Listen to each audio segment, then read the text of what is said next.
The year 1857 holds a significant place in Indian history. It witnessed the first revolt against the mighty British Empire in India. What started as the Sepoy Mutiny soon spread out like wildfire, mainly across northern and central India. However, this sporadic revolt failed due to the lack of coordination and planning of the revolutionaries. Nevertheless, technically, the revolt of 1857 remains the first war of Indian independence. This realization of national identity was a lengthy process. It also involved common people, leaders, and revolutionaries to bring about change. Let's study how the consciousness of one nation emerged in India.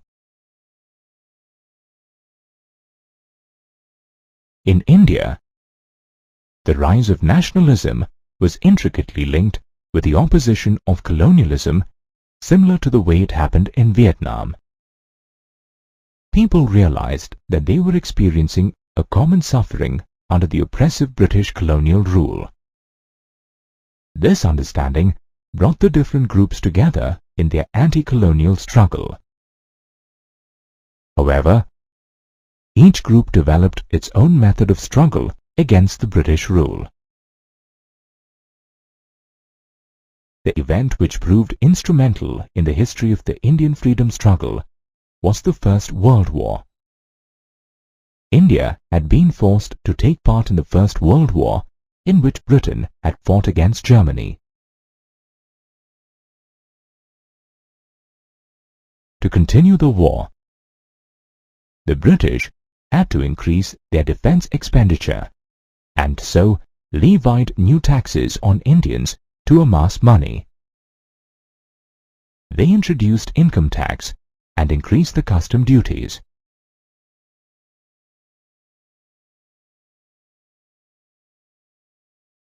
The rise in taxes had an adverse effect on the common people, who were forced to live a life of extreme hardship. Another factor which infuriated common people was the forced recruitment of rural people into the army to fight in the First World War. The situation worsened during 1918 when India was hit by crop failure and shortage of food grains. To make matters worse, the crop failure was further followed by famines and outbreak of influenza. This harsh social and political situation set the stage for the beginning of the nationalist struggle in India. The Indian freedom movement gained momentum with the coming of Mohandas Karamchand Gandhi, later known as Mahatma Gandhi. He emerged on the national scene in January 1915. He had successfully tested novel ideas of non-violence and anti-colonial struggle in South Africa. Mahatma Gandhi brought the directionless revolutionaries of India on a common platform. He motivated diverse social groups to rise above petty differences of caste, creed, religion, region, and work single-mindedly towards the common goal of freedom. Almost all Indians felt that the British were controlling their lives and resources. They now wanted independence from the British. This intensified in the 1870s and 1880s with new laws imposed by the British. The Arms Act of 1878 was passed that stopped Indians from owning arms.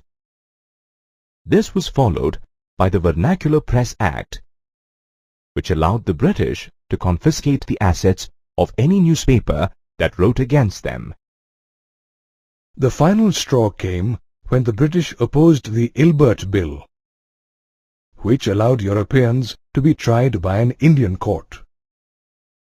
This racial discrimination by the British left the Indians enraged and led to the setting up of organizations like the Indian National Congress, the Indian Association, the Bombay Presidency Association, and the Pune Sarvajanik Sabha.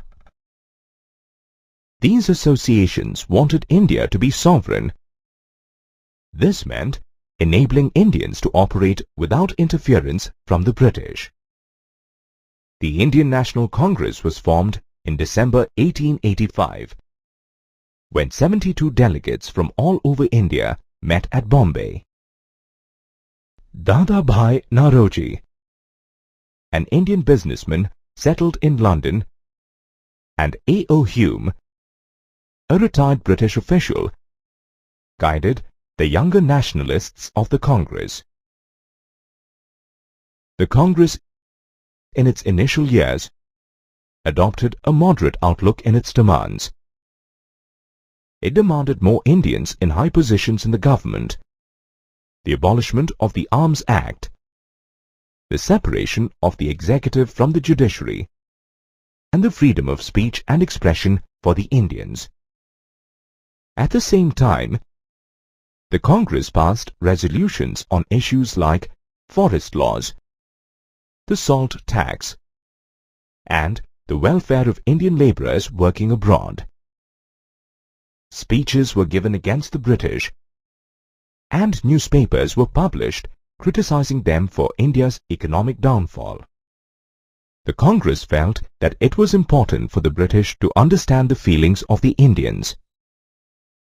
However, by the 1890s, the moderate rationale of the Congress was questioned by many radically thinking Indians like Lala Lajpat Rai, Bal Gangadhar Tilak, and Bipin Chandra Pal.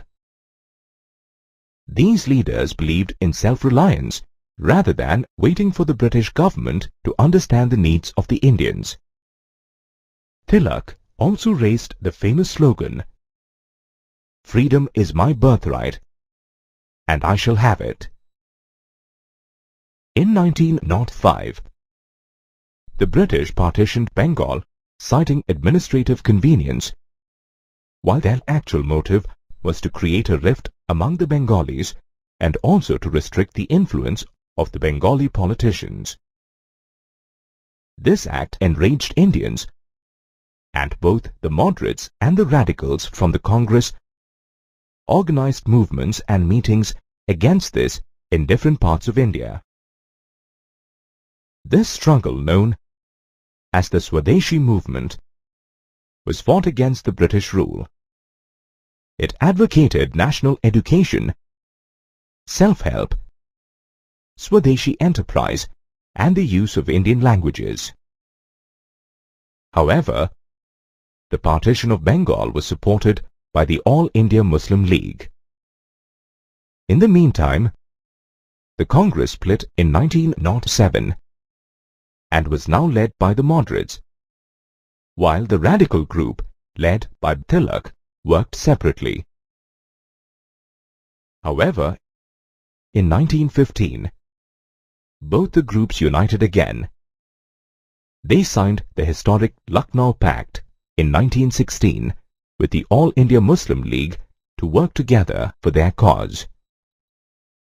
Therefore, the latter half of the 19th century saw the emergence of many national organizations in India that fought against the British.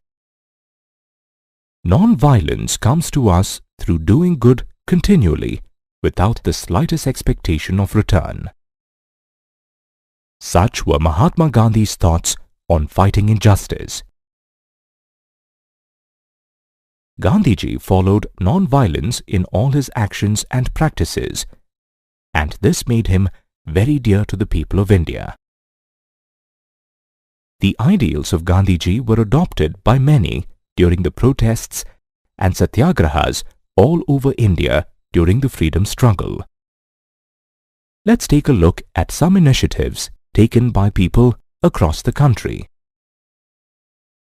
In Kheda district of Gujarat, poor farmers and peasants protested through non-violent demonstrations against the high taxes imposed by the British. They believed that Gandhiji would help them get their taxes reduced. In the interiors of Tamil Nadu and in coastal Andhra Pradesh, protests were held outside liquor shops, preventing people from entering it. Such protests are referred to as picketing. While in Guntur district of Andhra Pradesh, forest satyagrahas were held against the unjust forest laws of the British. They also let their cattle graze in the forests without paying the British. In this case too, poor peasants and tribals believed that Gandhiji would get the forest regulations abolished. In many forest villages, people declared Swaraj and believed that Gandhi Raj would soon prevail. Meanwhile, in Sindh and Bengal, the Khilafat non-cooperation movement found the support of many peasants and traders. In Punjab, the Sikhs started a movement to remove corrupt priests in Gurdwaras who were supported by the British. Whereas in Assam, tea plantation workers boycotted the plantations and declared that it was the wish of Gandhiji to do so. They also shouted slogans of Gandhi Maharaj Ki Jai, demanding an increase in their salary. The references to Krishna in some religious Assamese songs of the time were changed to Gandhi Raja. The peasants of Pratapgarh in Uttar Pradesh were not far behind. They stopped the practice of unlawfully removing tenants from the land they rented and credited Gandhiji for their own efforts. Such was the people's faith in Mahatma Gandhi. However, there were also instances where people interpreted Gandhian ideals in their own manner and protested violently against the British rule. Gandhiji was considered a messiah who would help Indians sort all their problems. His principles of non-violence inspired Indians from all walks of life to fight against the British.